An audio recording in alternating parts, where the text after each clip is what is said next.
Saudara, usai ditetapkan sebagai tersangka atas kasus pengancaman warga, Bribka Edi Purwanto ditahan di sel khusus Bid Propam Polda Sumsel untuk menjalani proses pelanggaran kode etik profesi.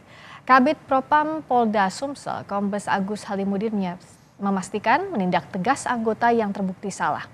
Polisi juga akan mengembangkan pemeriksaan atas status kendaraan tersangka, apakah milik pribadi atau bukan. Sebelumnya, Polrestabes Palembang telah menyatakan plat kendaraan yang digunakan tersangka palsu.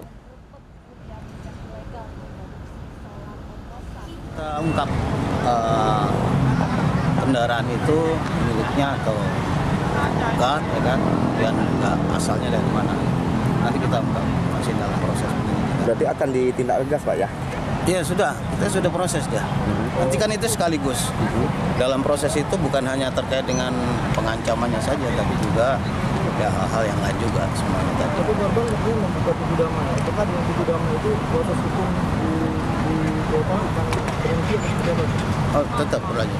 Karena Pak Kapolda sudah perintahkan untuk tindak tegas anggota yang terbukti bersalah. Saudara, kasus penyidikan Bribka Edi Purwanto, tersangka pengancaman warga di Palembang, Sumatera Selatan dengan senjata tajam masih berjalan. Polisi kini mengusut status kepemilikan mobil yang digunakan Bribka Edi. Polisi telah menetapkan Bribka Edi Purwanto sebagai tersangka pengancaman warga di Palembang, Sumatera Selatan dengan senjata tajam. Kini tersangka ditahan di sel khusus Bid Propam Polda Sumsel untuk menjalani proses pelanggaran kode etik profesi selama 30 hari ke depan.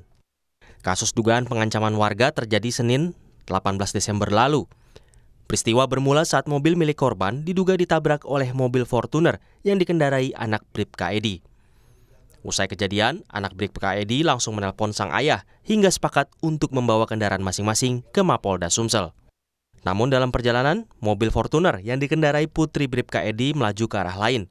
Hingga akhirnya di tengah jalan, mobil Alphard yang dikendarai Bribka Edi menghadang korban. Kemudian Bribka Edi tampak turun serta mengancam korban dengan senjata tajam. Selain pengancaman, polisi juga menelusuri status kepemilikan mobil Alphard yang digunakan Bribka Edi. Polisi telah memastikan plat di mobil Alphard putih yang digunakan Bribka Edi adalah palsu. Jadi hasil identifikasi daripada plat kendaraan yang digunakan memang betul tidak sesuai dengan peruntukannya, dan ini nanti dijadikan satu tindakan yang lain dari bidang profesi pengamanan untuk melakukan tindakan-tindakan yang terukur.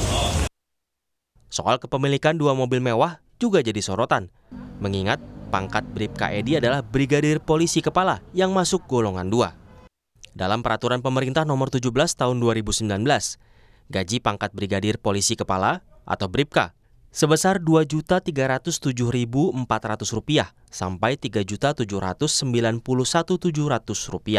Sementara tunjangan kerja menurut Perpres nomor 103 tahun 2018 adalah Rp2.702.000. Saat ini proses penyidikan masih berlangsung. Kapolda Sumatera Selatan berjanji menindak tegas anggota yang salah. Tim Liputan Kompas TV.